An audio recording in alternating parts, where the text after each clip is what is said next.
এখানে আমি খেরকাটি মাছ দিয়ে টমেটো আলু দিয়ে চচ্চড়ি করব। তো টমেটো কেটে নিয়েছি। এখানে আমি আলু কেটে দিয়েছি চিকন চিকন করে।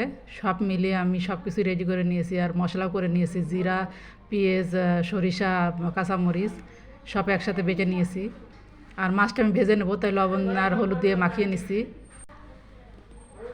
তো এখানে হলুদ আর লবণ দিয়ে মাখাই নিছি, নিয়ে ভেজে নেব। আর এই খেরকাটি মাছ দিয়ে টমেটো চচ্চড়ি খেতে মাশাআল্লাহ অনেক মজা হয়।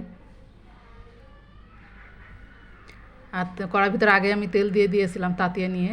তো মাছটা আমি দিয়ে দিলাম। আর এইভাবে মাছ কয়টা আমি ভেজে নিব। আসসালামু আলাইকুম বন্ধুরা, দূরের এবং কাছের, দেশে এবং দেশের বাইরে যে যেখানে আছেন, আশা করি আল্লাহর রহমতে আপনারা সবাই ভালো আছেন। আর আপনাদের দোয়ায় আল্লাহর রহমতে আমিও ভালো আছি। আমি সাবিনা, আমার চ্যানেল সাবিনাতে আপনাদের সবাইকে স্বাগত। আর আমার চ্যানেল সাবিনাতে নতুন এক ভিডিও নিয়ে আপনাদের মাঝে হাজির হলাম। তো মাছ কয়টা আমার এখানে ভাজা হয়ে গেছে। আর এই মুহূর্তে যারা আমার পুরাতন বন্ধু, আমার সাথে থেকে বা আমার সাথে থেকে ভিডিও দেখছেন, তাদেরকে অসংখ্য অসংখ্য ধন্যবাদ আমার সাথে থাকার জন্য, পাশে থাকার জন্য। আর এইভাবে আপনারা সাথ দিবেন, পাশে থাকবেন। আমিও থাকবো আপনাদের পাশে। তো আর আমার ভিডিওতে কমেন্ট করবেন আর লাইক করবেন বেশি বেশি।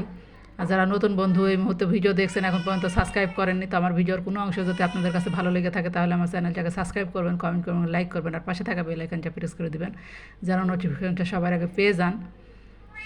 আর আপনাদের ছোট্ট একটা লাইক আমার ভিডিওটাকে সবার মাঝে পৌঁছে দিতে সাহায্য করবে।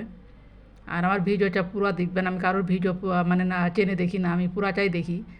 কারণ আমি চালু করে দিয়ে দেখা যাচ্ছে রান্না করি, কাজ করি, তো আমি পুরাটাই দেখি ভিডিও। এই জন্য আপনাদেরকে অনুরোধ করবো আমার ভিডিওটা পুরা দেখবেন।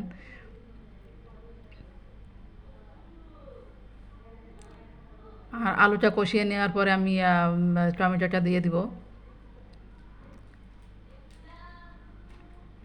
আর এখানে আলু কষানো হয়ে গেছে, তো আমি টমেটোটা দিয়ে দিব।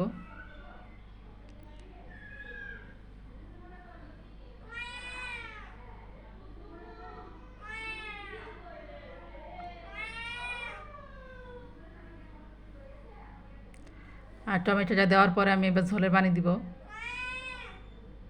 আর এই চচ্চড়িটা খেতে মাশাআল্লাহ অনেক মজা হয়। আপনারা চাইলে আমার এই টিপসটা ফলো করে খেয়ে দেখতে পারেন, রান্না করে বাড়িতে ট্রাই করে দেখতে পারেন। তো আমি ঝোলের পানিটা দিয়ে দিলাম, দেওয়ার পরে আমি মাছটা দিয়ে দিব, দিয়ে তো একদম মাখা মাখা ঝোল রেখে চচ্চড়ি করব।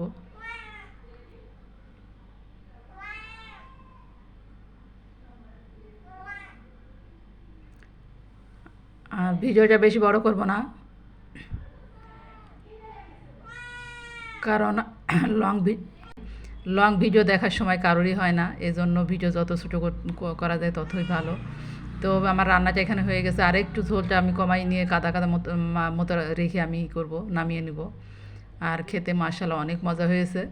তো রান্নাটা, টমেটো চচ্চড়িটা, খেরকাটি মাছ দিয়ে টমেটো চচ্চড়িটা।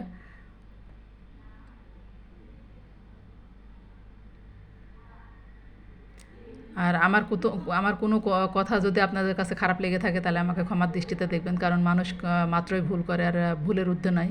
তো আপনাদের ক্ষমার দৃষ্টি আমার দিকে সবসময় রাখবেন, কারণ আমি হয়তো ভুল থেকেই শিখবো।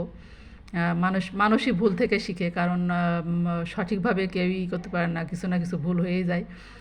তো এই জন্য বলছি যে ক্ষমার দৃষ্টিতে দেখবেন। আপনারা ক্ষমা না করলে কে করবে বলুন না? আর আপনারা ক্ষমা না করলে আল্লাহ পাকও আমাকে ক্ষমা করবেন না, যদি আমার কোনো কথায় আপনারা কষ্ট পেয়ে থাকেন।